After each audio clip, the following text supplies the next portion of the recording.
Hello students, today we will start new poem that is बच्चे काम पर जा रहे हैं.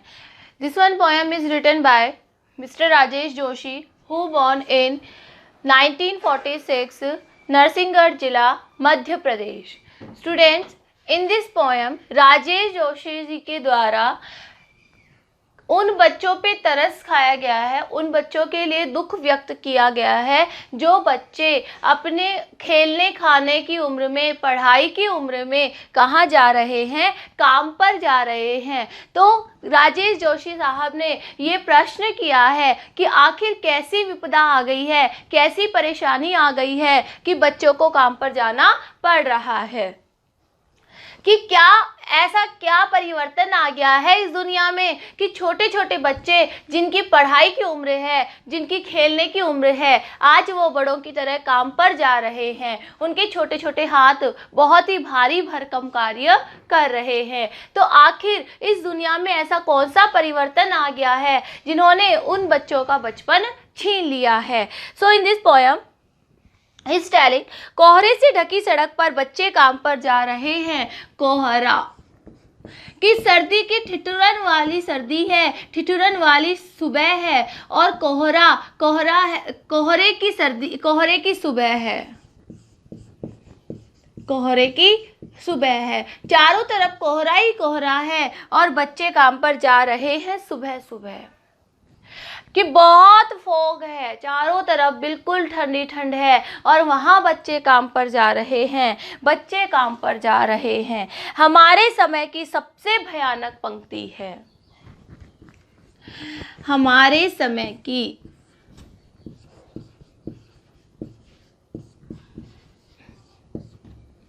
सबसे भयानक पंक्ति.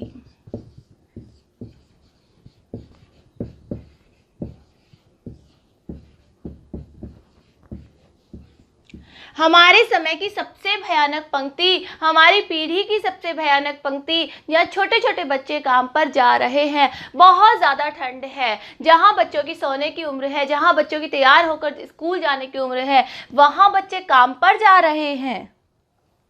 भयानक है इसे विवरण की तरह लिखा जाना, कि इस चीज़ को एक्सप्लेन करना कि बच्चे काम पर जा रहे हैं,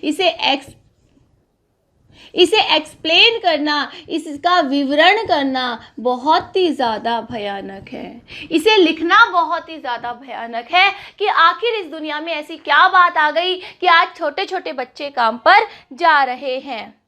लिखा जाना चाहिए इसे सवाल की तरह, कि इसे विवरण की तरह नहीं लिखा जाना चाहिए, इसे एक सवाल बनकर लिखा जाना चाहिए कि आखिर ये बच्चे काम पर क्यों जा रहे हैं. राजेश जोशी जी कहते हैं कि ठीक है, इसे हम एक बार एक्सप्लेन कर देंगे, इसको हम विवरण कर देंगे कि बच्चे काम पर जा रहे हैं, बहुत भयानक बात है. और सबसे अच्छी चीज़ क्या होगी इसके लिए, इसमें क्वेश्चन मार्क लगना चाहिए कि आखिर ऐसी क्या बात हो गई है कि बच्चे काम पर जा रहे हैं, वो छोटे छोटे बच्चे काम पर जा रहे हैं. हमें इसे एक प्रश्न की तरह लिखना चाहिए, ना कि इसका एक वो बनाना चाहिए कि हाँ बच्चे काम पर जा रहे हैं. काम पर क्यों जा रहे हैं बच्चे? क्या अंतरिक्ष में गिर गई हैं सारी गेंदें, कि क्या सारी वो गेंदें जिनसे छोटे छोटे बच्चे खेला करते थे, क्या वो स्पेस में चली गई है, क्या वो अंतरिक्ष में चली गई है? अंतरिक्ष में चली गई है. क्या चली गई हैं? सारी की सारी गेंदें जिनसे छोटे छोटे बच्चे खेला करते थे, और आज शायद वो सारी गेंदें अंतरिक्ष में चली गई हैं, इसीलिए वो छोटे छोटे बच्चे उन गेंदों से अलग होकर आज काम करने के लिए जा रहे हैं. क्या ऐसा है?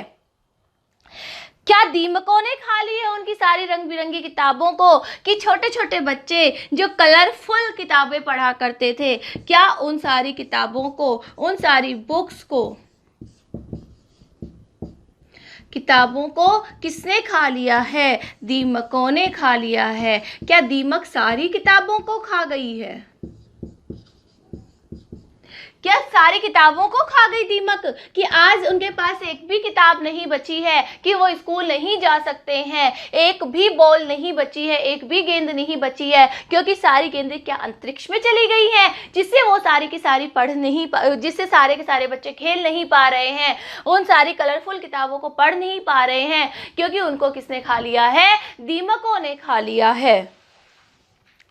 क्या काले पहाड़ के नीचे दब गए हैं सारे खिलौने? पहले कहा जाता था कि काला पहाड़ है जहां भूत रहा करता था। क्या जितने बच्चों के खिलौने थे वो सारे के सारे कहां पर? क्या काले पहाड़, सारे खिलौने कहाँ गए? खिलौने सारे किसके नीचे दब गए? खिलौने दब गए हैं काले पहाड़ के नीचे, दब गए काले पहाड़ के नीचे। क्या सारे खिलौने काले पहाड़ के नीचे दब गए हैं? क्या शायद वास्तव में ऐसा है कि सारी बॉलें अंतरिक्ष में चली गई है, बच्चों के पास खेलने को नहीं है? क्या सारी किताबों को दीमकों ने खा लिया है कि आज बच्चों के पास पढ़ने को नहीं है? या फिर सारे के सारे जो खिलौने हैं वो काले पहाड़ के नीचे दब गए हैं, तो बच्चों के खेलने के लिए कुछ भी चीज़ें नहीं बची हैं। That's why those are going for doing work. वो बच्चे काम ढूंढने के लिए जा रहे हैं, वो बच्चे कार्य करने के लिए जा रहे हैं। देन नेक्स्ट लाइन इज, क्या किसी भूकंप में ढह गई है सारे मदरसों की इमारतें? कि जो मदरसे इट्स ए उर्दू वर्ड, मदरसे बोला करते हैं स्कूल को। क्या सारे स्कूलों की, सारे विद्यालयों की दीवारें ढह गई हैं? कि विद्यालय, कि सारे विद्यालयों की दीवारें ढह गई हैं किसमें? कि बहुत ही जोर का क्या आया था? भूकंप आया था। उस अर्थक्वेक में सारे विद्यालयों की क्या ढह गई हैं? दीवारें ढह गई हैं, दीवारें ढह गई हैं। तो अब स्कूल कुछ भी नहीं बचे हैं, ढह गई, स्कूल नहीं बचे हैं। अब बच्चे कहाँ जाएंगे? बच्चे स्कूल नहीं जा सकते, बच्चे खेल नहीं सकते हैं, बच्चों के पास गेंदें नहीं हैं, बच्चों के पास किताबें नहीं हैं, तो बच्चे शायद काम करने के लिए जा रहे हैं। क्या सारे मैदान, सारे बगीचे, घरों के आंगन खत्म हो गए हैं एकाएक? एकाएक मीन्स अचानक। ये ज्यादा दिन का परिवर्तन नहीं है कि बच्चे काम पर जाने लगे हैं। बहुत ही कम समय में ऐसी चीज आ गई है कि बच्चों को काम पर जाना पड़ गया है। तो शायद इसीलिए कवि राजेश जोशी जी ने कहा है कि क्या सारे के सारे अचानक, एकाएक अचानक, सारे जो घरों के आंगन थे वो सारे खत्म हो गए हैं। मैदान, बगीचे जहाँ बच्चे खुश होकर खेला करते थे वो सारी चीज़ें खत्म हो गई हैं शायद अचानक। तो फिर बचा ही क्या है इस दुनिया में? जब हमारे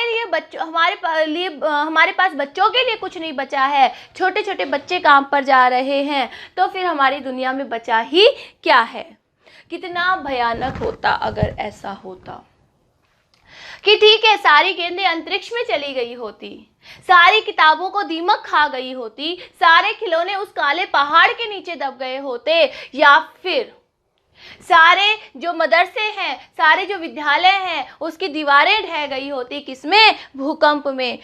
ये सारी चीज़ें होती तो अलग बात थी, लेकिन ऐसा कुछ भी नहीं है। भयानक तो क्या है, इससे कहीं ज़्यादा है। और वो भयानक क्या है कि सारी चीज़ें हस्ब मामूल हैं। हस्ब मामूल उर्दू वर्ड है, हस्ब मामूल। इट्स अ उर्दू वर्ड जिसका मतलब होता है एज इट इज, यथावत, यथावत। कि जैसी थी सारी चीज़ें, गेंदें भी वही हैं, खिलौने भी वही हैं, स्कूल्स भी वही हैं, और आंगन, घर के बगीचे सब कुछ वही है। कुछ भी परिवर्तन नहीं हुआ है, सारी चीज़ें यथावत हैं। लेकिन बहुत दुख की बात है कि बच्चे काम पर जा रहे हैं।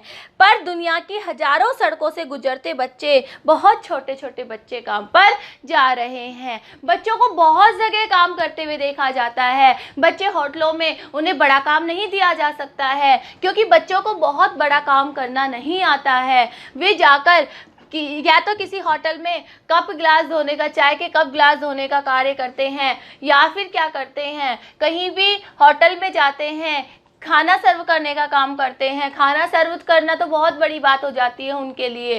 वे क्या करते हैं, वे छोटे छोटे कार्य करते हैं। रेलवे ट्रैक पर चाय पकड़ाने का कार्य करते हैं, तो उन्हें कई जगह पर काम करते हुए देखा। फैक्ट्री वगैरह में छोटे छोटे बच्चों को काम पर लगा लेते हैं। तो ऐसा क्या हो गया है इस दुनिया में कि दुनिया की हजारों सड़कों से बच्चे काम पर जाते हुए दिखाई देते हैं। तो ये दुनिया अच्छी नहीं है। इन बच्चों की उम्र क्या है? इन बच्चों की उम्र है खेलने की, पढ़ाई करने की, रंग बिरंगी किताबों के साथ पढ़ने की और स्कूल जाने की। ऐसा क्या हो गया इन बीते कुछ सालों में कि उन छोटे छोटे बच्चों को काम पर जाना पड़ गया।